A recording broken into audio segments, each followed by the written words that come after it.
The Maya work, commonly known as the Cleveland Stela, for its home in the Cleveland Art Museum, commands attention at just over 9 feet tall and nearly 6 feet wide.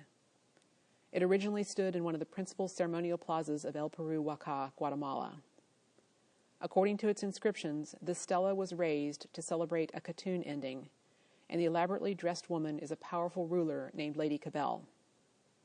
In this presentation, I will show how Lady Kabel's stela emerges from the context of El Peru Huaca's complex political environment and engages in a dialogue with nearby stela, uniting with her male partner to describe a role unique among women in the Maya ruling structure. The relatively minor city of El Peru Huaca, situated between the superpowers of Tikal and Calakmul, flourished as a vassal of Tikal during the 5th century. A number of stelae and historical records document this period of the city's history and reflect artistic influence from Tikal. After Tikal's military defeat in 562, El Peru Huaca entered a 100-year hiatus from which no monuments survive. The historical record resumes in 657, with El Peru Huaca now allied with Calakmul. It entered a golden age that lasted until about 695, when Calakmul fell, and El Peru Huaca's fortunes quickly declined. El Peru Huaca seems to have been caught up in ongoing power shifts between Tikal and Calakmul through the 8th century and the early part of the 9th, when it suffered the irreversible population loss characteristic of the Maya collapse. The extraordinary Lady Kabel stela dates from the height of El Peru Huaca's golden age. Its imagery and text portray Lady Kabel as a woman whose power spans both military and sacred worlds, and who holds an unusually eminent position within El Peru Huaca's ruling structure. Lady Kabel stands with her head turned to her right, a sign of honor and high rank. The beaded net skirt links Lady Kabel to the moon goddess and warfare. Around Lady Kabel's waist, a girdle bears a spondylus shell surmounted by a shark's head. These represent womanhood and possibly the rain god as well, together invoking the rebirth of the maize god, as suggested by David Lee, an archaeologist who has worked at the site. Her ornate necklace features 3 carved stone heads, each with 5 dangling ornaments. She wears a nose bar, beaded bracelets, and enormous ear flares, which, in a lovely detail, match the ear flares worn by the carved heads in her necklace. Above it all, on top of her carefully coiffed hair, sits a feathered headdress anchored by the face of the sun god, or the god Kawil, emblems for the maize plant and the moon, and medallions with Lady Kabel's name glyph. The well-preserved stela allows appreciation of the finer details of her costume, the fringe around the necklace and hemline, the stitching that attaches feathers to the turtle shell shield, and the delicate wee-peel sleeve hems. An elegantly dressed dwarf accompanies Lady Kabel and testifies further to her position. He is a court attendant, adorned, like his mistress, with bead jewelry and ear flares. Nearby hieroglyphics contain the dwarf sign and give his name as Pat Tun Ak. His presence may reinforce her invocation of the maize god, as Weinerka has shown that dwarves may symbolize the second, smaller ear of maize that often appears on a maize stalk. The stela's hieroglyphics dismiss any doubts about the subject's status, and at the same time pose questions about a woman holding such high office. The block on the bottom right supplies her name and identifies her as a Kalumte, a designation David Lee describes as difficult to translate precisely, but understood as the highest royal title. The text on the upper left details the stela's raising, as translated by the Cleveland Art Museum. 4 months and 2 days have passed since January 14th, 686. Then came April 6th, 686, when Jaguar Paw Fire, divine lord of Calakmul, grasped the scepter. 6 years, 0 months, and 13 days have passed since April 6th, 686. Then came March 15th, 692, when this great stone was raised in his honor. The royal woman of Calakmul, the provincial lord, planted the passing of the Katun on March 15th, 692. The stela of Lady Kabel originally stood with a collection of stelae erected near El Peru Huaca's structure M1235. The Cleveland stela stood next to a stela now in the Kimball Art Museum, which depicts Lady Kabel's husband, Keniche Balam II. The stelae were erected to celebrate the 913 Katun ending in 692. The two rulers appeared side by side, faces turned toward each other. The Kabel stela shares a number of elements with the Cleveland stela. Like Lady Kabel, Kanich Balaam II calls forth both spiritual and military power with his costume and accoutrements.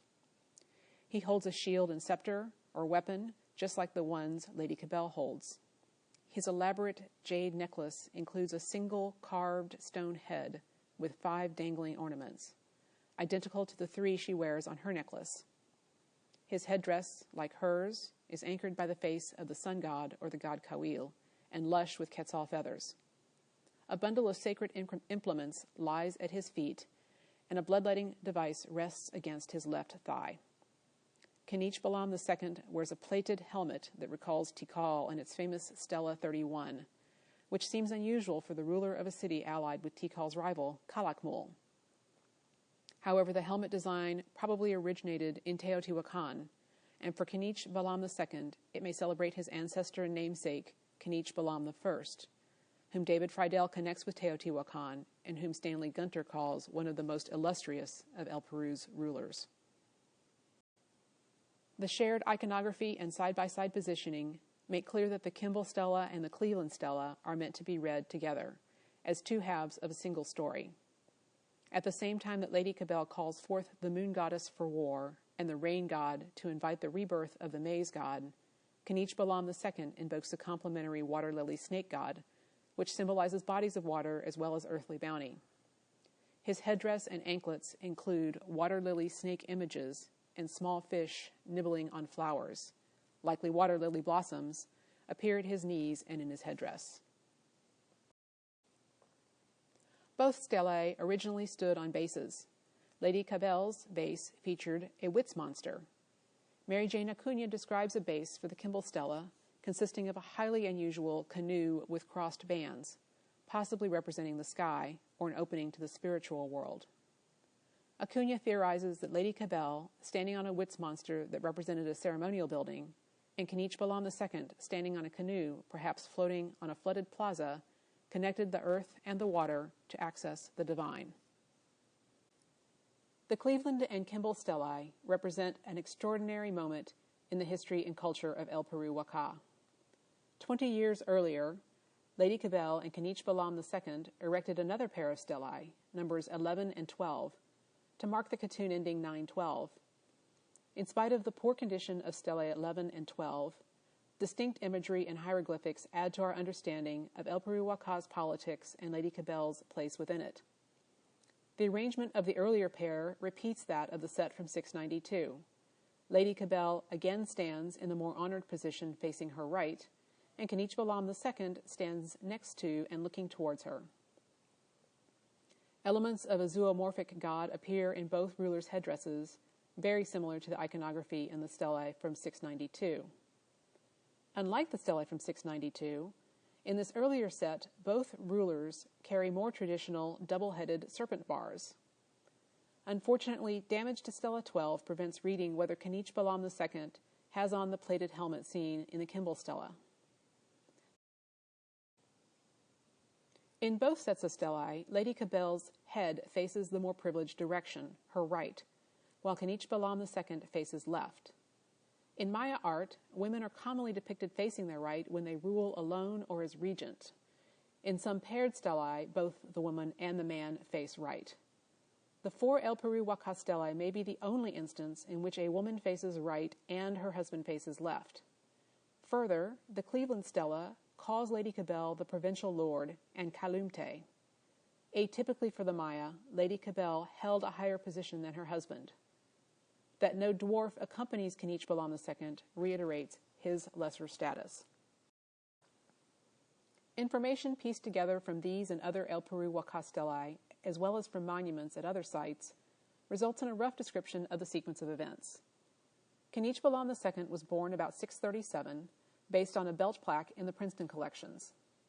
He erected Stela 1 at El Peru Waka in 657 on a half Katun ending. There is no apparent stela paired with it. A little over 10 years later, Stelae 11 and 12 are raised, suggesting Lady Kabel and Kanich Balam II married between 657 and 672. The Kimball stela indicates Kanich Balam II acceded to the throne in the company of Yuknun the Great of Kalakmul, who ruled from 636 until 686. Yuknun the Great may have been Lady Kabel's father. His son, and Lady Kabel's brother, Yuknum Yichkakak, took over the throne of Kalakmul in 686. The epigraphic record is not the only reason to link El Peru Waka with Kalakmul during this period. The art itself indicates that this couple, and the woman in particular, had strong ties to Kalakmul. In fact, scholars initially believed the Cleveland stela and Kimball stela originated in Kalakmul based on their iconography.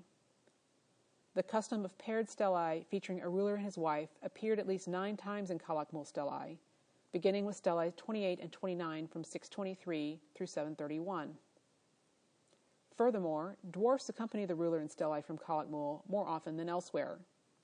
Even the placement of the hieroglyphics in short blocks around the images reflects practices at Kalakmul, according to Gunter. The epigraphic and iconographic evidence combine to suggest that Lady Kabel of Kalakmul married the ruler of El Peru Waka, Kanich Balam II, in order to secure El Peru Waka's allegiance to and protection by Kalakmul.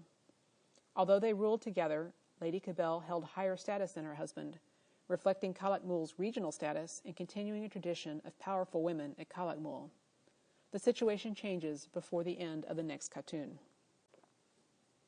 By the 914 Katun ending in 711, only a single stela of Kanich Balam II appears, stela 35. It remains in situ, with no sign of a stela missing nearby. Kanich Balam II celebrated this Katun ending alone. The iconography of stela 35 more closely resembles that of the 672 stela than that of the 692 stela. Kanich Balam II holds a double-headed serpent bar, as he does in stela 12. Still, the feathered headdress, his kilt, and his belt resemble those he wears in the Kimball stela. However, in stela 35, Kanich Balam II assumes the privileged position facing his right. Either Lady Kabel has by this time died of natural causes, or, as a result of Tikal's 695 defeat of Kalakmul, her power and status have been severely curtailed. The latter hypothesis seems less likely, given that Lady Kabel's earlier stelae were never defaced. In addition, Friedel reports that a recently discovered burial, believed to be hers, suggests she was richly and respectfully entombed, and the site was revered for many years after the fall of the dynasty. Nevertheless, by the time of stela 35, Kalakmul's hegemony has waned, and Kanich Balam II holds sole power. He returns to the more conventional iconography of the stelae from 672. The stelae discussed here celebrated 3 consecutive Katun endings spanning 4 decades of El Peru Waka's history. In general, they conform to the conventions of Maya royal portraiture, raised in prominent locations to commemorate important points in the calendar cycle, and depicting the ruler, male or female, adorned with signs of material wealth, tokens of war, symbols of spiritual connections, and emblems of lineage, all testifying to the ruler's authority. During at least 20 years, the unusual portraits of Lady Kabel reminded all who passed by, peasants and nobles, diplomats and prisoners, of her status, her family connections, and El Peru Waka's loyalty to the Kalakmul dynasty. In 692, at the height of El Peru Waka's golden age, the royal pair may have created a truly extraordinary representation of connection between man and woman, earth and water, and mundane and divine.